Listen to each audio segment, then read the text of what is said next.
So, I recently got rejected over 250 times, and here's what I learned. So if you didn't know, I applied for over 350 jobs during the spring semester for my summer internship search, and I'll link a video in the description below where I talked about my experience looking for a summer internship as a data science senior. So my exact statistics are 350 plus applications, over 200 to 250 rejections, 15 interviews, and 8 job offers. I stopped applying for jobs sometime mid-February 2023, and I stopped taking interviews sometime February to March 2023.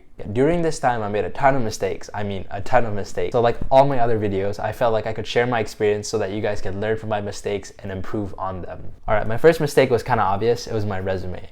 My resume at the time was horrible. And if I can find my old resume, I'll put a screenshot right up here so you can see how bad it was. My mindset at the time was to just basically throw keywords on the resume with no cohesion or no visual thought in the layout at all. At the time, I did not know what an ATS scan was, so it was pretty obvious that I was gonna fail from the get-go.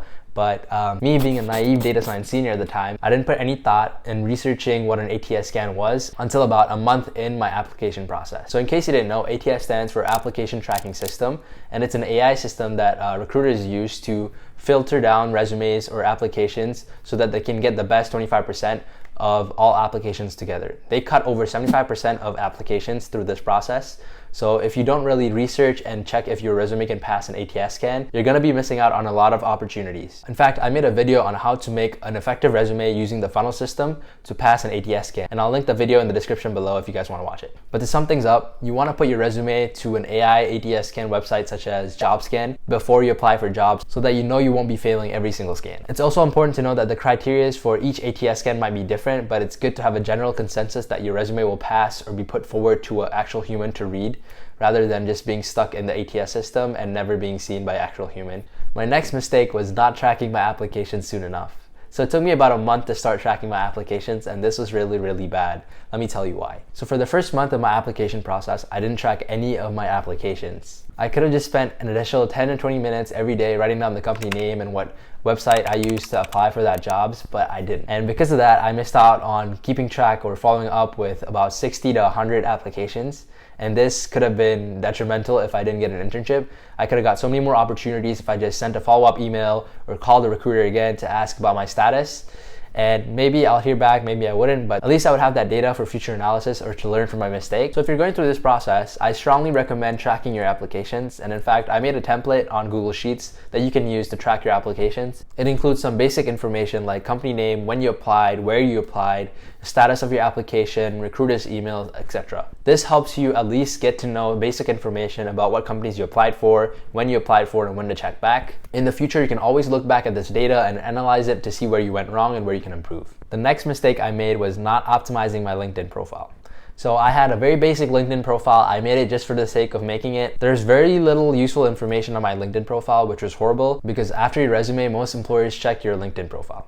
A lot of people underestimate how important LinkedIn is. In fact, I believe LinkedIn is the single most important professional social media platform out there. If an employer has any interest in you whatsoever, they are going to check your LinkedIn profile. It's actually pretty easy to optimize your LinkedIn profile, and I'll make a video soon talking about how to optimize your LinkedIn profile. But here are some key tips. Number one, you want to use a good profile picture. It doesn't have to be you in a suit, it just has to be a presentable picture of yourself to show that you're a real human. I recommend making a short and to the point bio that doesn't summarize your resume. You want to give them as much information as you possibly can, and you don't want that information to be redundant. So I recommend brainstorming a couple facts, keywords, hobbies about yourself that you'd like your employer to know that would make you more unique and valuable to them when it comes to your job search. Next, you want to maximize your connections. So a lot of people feel embarrassed or ashamed of connecting with people they don't really know.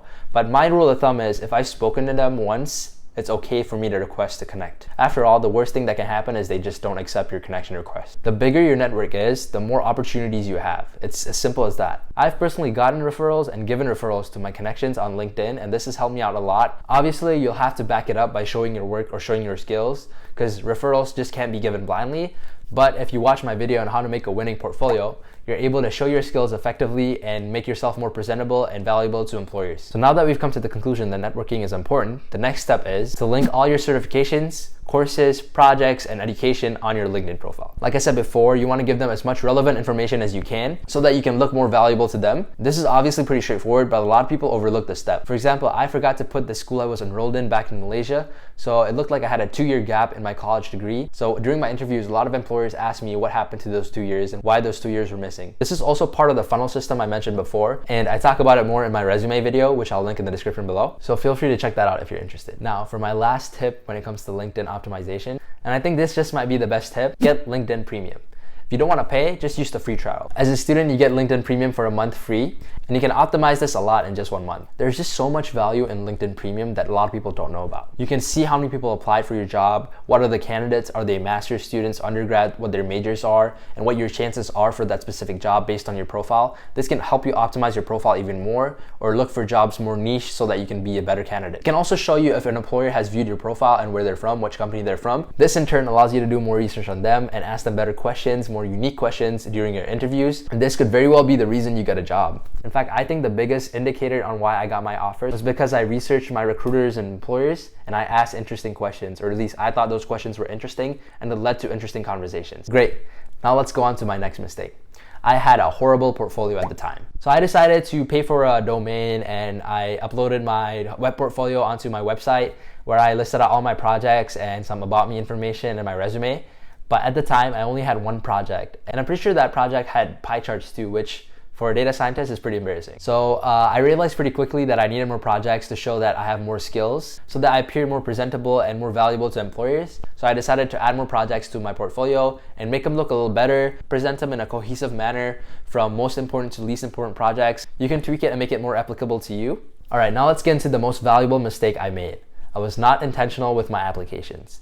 If you watch my other video about my experience when I applied for jobs, you'd understand that I applied for almost every single tech intern jobs. I didn't specifically niche to data science or data analytics. I looked for software engineering, data science, data analytics, data engineering, tech jobs, IT jobs, business insights jobs, anything with the words tech and intern in the name of the jobs, I applied for them. This was a mistake because I took the mass application approach, which involved a lot of effort to find a job. So yeah, as you can tell with the number of applications I submitted, I wasn't intentional with my search at all. However, as I got deeper into my search, I started niching towards data science, data analytics jobs so that I could get more success within those jobs specifically. I found that my resume catered to those jobs the best, and I decided to look for jobs that fit well with my resume, and I had a high success rate with those jobs. I'm pretty sure my application to interview ratio is higher at the end for this specific reason. So if you're watching this and you're in the job search process, I strongly recommend being super intentional with the jobs you apply for. Make sure to do some research and be sure to make your resume align to those jobs specifically. It will save you a lot of time, a lot of headache, a lot of stress, and a lot of rejections. I made this video because I'm going to be looking for a full-time job soon, and I wanted to analyze my previous mistakes so I can do better this time around. I realized I made a lot of them, and I mean a lot of them, so I figured sharing them might be beneficial to you guys so that you can learn and avoid them.